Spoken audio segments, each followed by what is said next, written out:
I know my hair doesn't look the best that it could, but I just filmed a video wearing a hat and it's too warm, so you're gonna have to deal with all of this.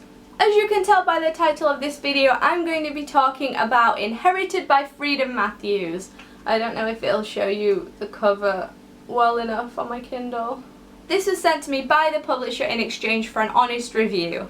I met Freedom Matthews at a Gabriel and the Swallows event for Of Tomes Publishing down in London. I will link that video down below. Freedom Matthews was just the loveliest person ever to talk to, but it was really hard at the time to talk to her about her book because she was sworn to secrecy. But joke's on you, Freedom, because I got an advanced copy and I've read it now. Ha! She already knows that because I live tweeted her the whole time that I was reading it. There will be no spoilers in this video because the book itself is not out until the 12th of July.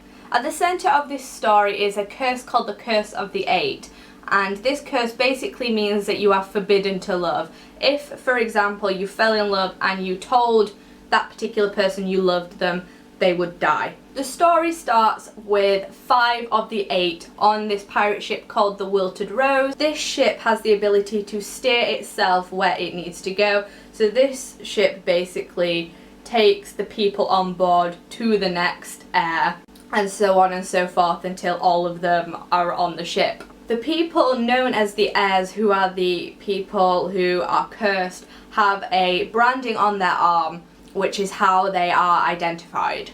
The protagonist of the story, Lenny, lives on the Wilted Rose. She's the only female out of all of them, which makes for an interesting dynamic.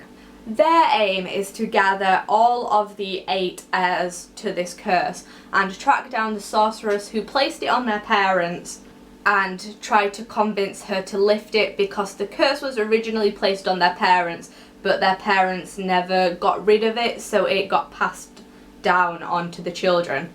So their thinking is that the curse should be lifted from them because it wasn't their fault in the first place. One day the ship pulls them into port and on board steps a boy called Nathaniel. That's all I can really say without spoiling the plot, because the beauty really is in the discovery with this one. As you've probably guessed, there are pirates in this book, and I love me some pirates, and there are not enough books about pirates, which is why when Benjamin of Tomes, who runs this publishing company, told me at the event that this was about pirates and all of the detailing of it, I knew I was going to want to pick this up. It was driving me insane having to wait until the release date for it, but thankfully I got an advanced copy of it, so I didn't have to wait. What I really like about this story is that most of it takes place on a ship, because they leave port on this ship and they don't know how long it's going to be before they reach land again, because the ship is steering itself. It could be a few days, it could be weeks, it could be months before they see land again. So in a sense, they're kind of forced into having conversations together. My favourite scene in this book is when they're all sat talking about the moment when they got the brand on their arm, which marked them as one of the 8.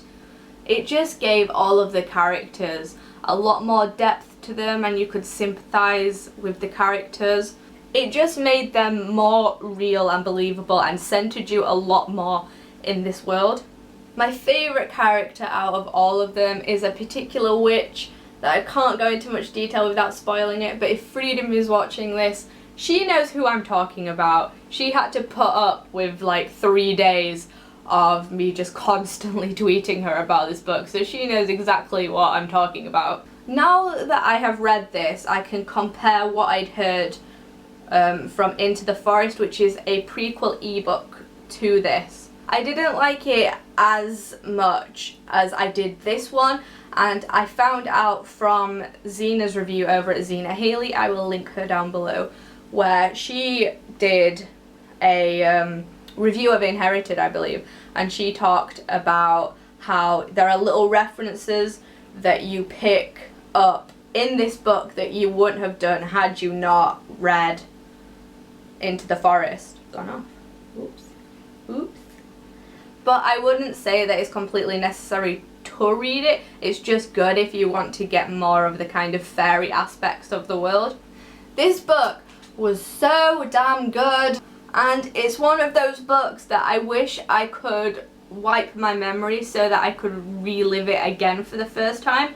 But I guess since I can't do that, the joy that I can get from it is that I can reread it however many times I want, and I will be able to pick up different things that I didn't pick up the first time reading. It's so good, and I wish I was a pirate on this ship, but not a cursed pirate.